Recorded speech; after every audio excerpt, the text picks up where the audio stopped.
웨스트민스터 신앙 고백서 제27장 성례 오늘 3절과 4절 보도록 하겠습니다. 3절입니다.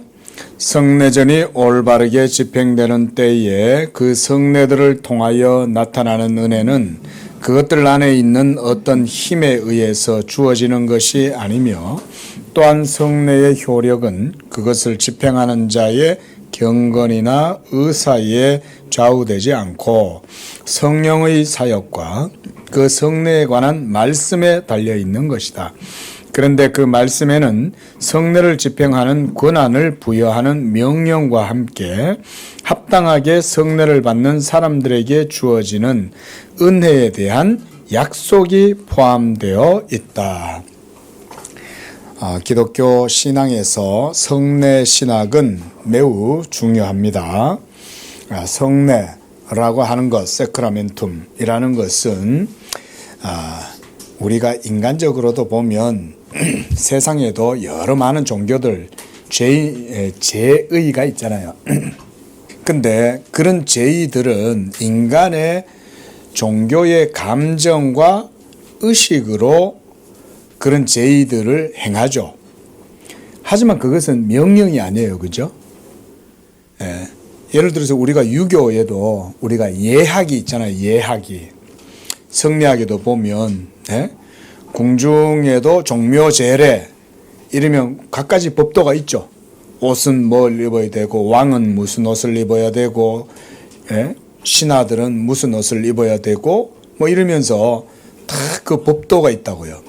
그리고 종묘제례를 할 때도 그 악기 같은 것들도 언제 어떻게 하고 막 이러면서 그 예학 같은 것도 보면 아주 복잡하거든요. 그게 뭐 어떻게 보면 별거 아니죠. 그냥 뭐 절을 몇 번 하고 제문을 어떻게 읽고 뭐고 또 제사상에는 뭘 넣고 이런 것도 방법이 정해져 있잖아요. 그런데 그런 것들은 하나님이 명령해서 되는 건 아니죠. 그냥 인간들이 정한 거죠. 인간들이. 우리가 뭐 예를 들어서 부적 같은 거 있잖아요. 주술 같은 거 쓸 때 부적이 무슨 방법이 있습니까?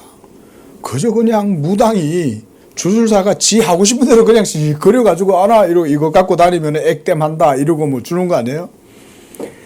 이런 게 전부 다 뭐냐? 이런 것들은 인간의 종교적 감성, 어떤 의식 이런 것으로 인해서 이루어지는 것들인데 그거는 아무런 효염도 없고 의로운 것도 없어요. 근데 성례는 성경에서 유일하게 하나님이 두 가지, 즉 세례와 성찬 이 두 가지만 하나님께서 제정하셔가지고 행하라고 그러시는 거예요. 먼저 세례는 예수님이 어디서 명령하셨습니까? 너희는 온 천하에 다니면서 전하를 복음을 전하고 아버지와 아들과 성령의 이름으로 세례를 주라 그랬잖아요. 그러니까 우리가 세례를 행하는 거예요. 그런데 세례를 행할 때도 그냥 의식만 있는 건 아니죠. 의식보다 더 중요한 건 복음을 전해서 그 복음을 듣는 그 사람이 이제 그 의식을 지르는 거죠. 그죠? 그 다음에 성찬도 마찬가지죠. 너희는 이것을 행하여 나를 기념하라 라고 말씀하셨어요. 그러니까 기념하라는 명령이 있죠. 행하라는 명령이 있고 기념하라는 명령이 있어요. 그렇기 때문에 성례를 우리는 두 가지만 해요. 로마 교회 같은 경우는 7성례를 행하죠. 혼배 성사, 견진 성사 뭐 이러면서 뭐 여러 가지 이제 종부 성사 뭐 별별 걸 다 하죠. 근데 우리는 그런 거 행하지 않습니다. 성경에서 복음의 약속을 딱 붙여가지고 행하는 거예요. 이게 이제 우리가 예를 들어서 성례라고 합시다. 그러면 이제 예를 들어서 이거 이제 포도주다 이럴 때 이거는 성례를 명령에 따라서 행할 때에 이 성례의 잔에는 성찬의 잔에는 복음의 약속이 같이 붙어 있는 거예요.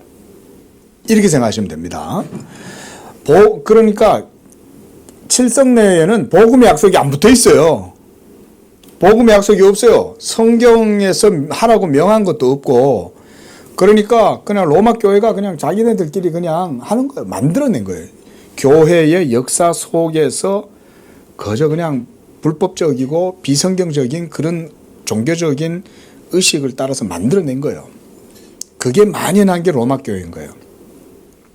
하지만 우리는 칠성례가 아닌 두 가지 성례, 세례와 성찬, 이 두 가지만 성경에서 말씀하신 것이고, 그리고 이것을 우리가 의식을 행할 때 약속이 여기 붙어 있는 거예요. 그게 중요한 겁니다. 그래서 여기도 보면 그렇게 얘기하죠. 성례전을 올바르게 집행하는 때에 그 성례를 통해 나타나는 은혜는 그것들 안에, 그러니까 이런 의식 속에 어떤 힘이 있는 게 아니에요. 여기 중요하죠. 우리는 의식 자체가 뭔가 효력이 있는 것처럼 생각하죠.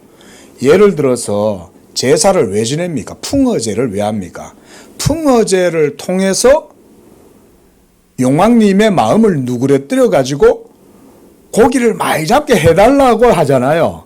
그러면 그 제사 지내는 의식 자체 속에 뭔가 있는 것처럼 생각 들죠. 그러니까 제사를 지낼 거 아니에요? 그러나 성례는 우리가 그런 개념으로 생각하면 안 된다. 그게 아니라는 거예요. 성례를 행할 때 그 의식 자체가 무슨 효염을 불러일으키는 게 아니에요. 그 다음 또 성례의 효력은 그거를 집행하는 자, 이거는 로마 교회의 사제, 신부를 의식해서 하는 얘기입니다. 여기 보면 집행하는 자의 경건이나 의사에 의해서 좌우되지 않는다. 예를 들어서 목사가 여러분들에게 이 잔을 나눠주는 거예요. 그러면 로마 교회는 어떻게 생각하냐면 이 포도주 잔을 주는 성직자에게도 잉여 공로라는 게 있어요. 은사의 자질이 있어요. 그렇게 생각을 합니다. 그 사람들은. 근데 우리는 그렇게 전혀 그런 게 그 망령된 거예요. 목사가 여러분 어떤 은사가 있어서 떡을 떼어서 여러분들한테 주면 그 떡을 신부가 주는 떡을 사제가 주는 떡을 받아서 먹으면 이게 효력이 있다 생각하는 건 이거는 사기예요. 사기. 거짓말이에요. 그러니까 로마 교회 속에 여러분들이 볼 땐 신성해 보이고 아주 그 속에 뭔가 숭엄함 어떤 이런 게 있는 것처럼 보일지라도 여러분 그런 데 속으면 안 됩니다. 하나님의 말씀하신 것이 아닌 모든 종교 행위는 다 불법이에요. 우리가 출애굽기에서 배우잖아요. 그죠? 하나님이 오늘도 오후에 보겠지만 여호와가 명령하셔야 거기에 의미가 생기는 거예요. 하나님이 명령한 것도 아닌데 지가 더군다나 사제랍시고 무슨 성직복 입고 이렇게 행한다고 거기 무슨 효염이 생겨나는 게 아니에요. 그리고 효염이 생긴다고 생각해서도 안 돼요. 응? 여기 지금 웨스트민스터 신앙 고백서는 그걸 염두에 두고 이렇게 작성을 해놓은 거예요. 그래서 그것을 집행하는 자, 예를 들어 프리스트, 사제잖아요.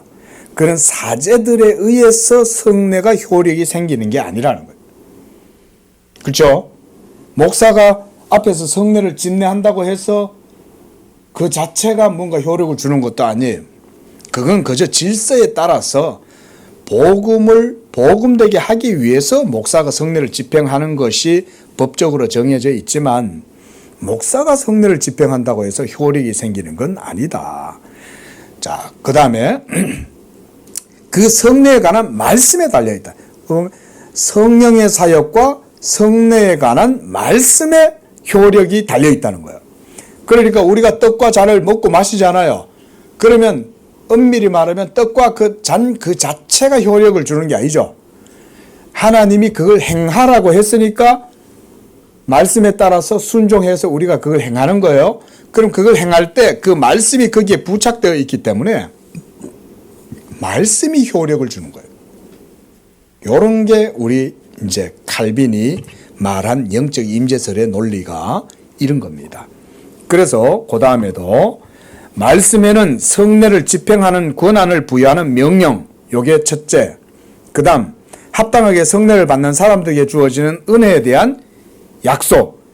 그러니까 약속도 합당하게 행해야 되는 거예요. 그래서 우리는 성례를 정당하게 시행한다. 요게 붙어 있습니다. 앞에 정당한 성례의 시행입니다. 자, 요거 하나만 더 보겠습니다. 4절입니다. 그리스도 우리 주께서 복음에서 제정해 놓은 성례는 두 가지뿐이니 곧 세례와 성찬이다. 이 중 어느 것도 합법적으로 안수를 받은 하나님의 말씀의 사역자인 목사 외에는 아무도 집행할 수 없다.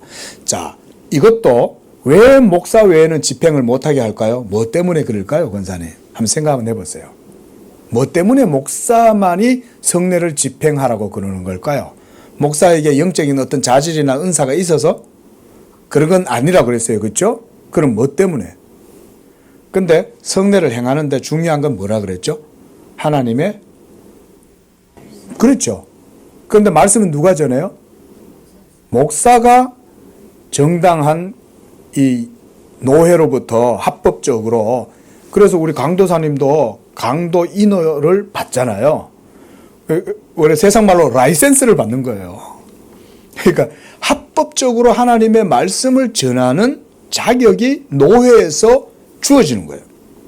고시를 통해서. 그게 검증됐다 이 말인 거죠. 하나님 말씀 전하는 데 있어서 그래도 그런 어떤 공식적인 채널을 통해서 하나님 말씀 전하는 자격이 주어지고, 목사는 이제 안수도 노회에서 받잖아요. 그러니까 목사는 먼저는 복음을 전하는 자인 거예요. 하나님 말씀 전하는 자이기 때문에 그에게 성례 집행도 맡기는 거예요. 왜냐하면 성례는 말씀이 없이는 효력이 없기 때문에. 아셨죠? 그래서 성례와 함께 항상 하나님의 말씀이 같이 부착되어 있다. 그래서 목사에게도 성례 집전의 권한이 성경적으로 주어져 있는 거예요. 그리고 5절에 구약의 성례들이 상징하고 표현하는 영적인 뜻은 본질적으로 신약의 성례와 동일하다. 본질적으로 동일하다는 거예요. 형식적으로는 좀 다르죠. 우리가 아다시피 구약에 여러 예법들이 많이 있잖아요. 근데 그런 것들은 다 의식이라는 거죠. 의식. 그런데 그런 의식들일지라도 형식은 달라도 본질적으로는 신약의 성례와 동일하죠. 예를 들어서 우리가 성막론 봤잖아요. 그렇죠? 성막은 누구에 대한 모형이에요? 예수님에 대한 모형이잖아요. 그럼 우리가 신약의 성찬은 누구의 몸이에요? 예수님의 몸을 먹고 마시는 거 사실은 똑같잖아요. 근데 형식은 다르죠. 하지만 본질은 동일하다.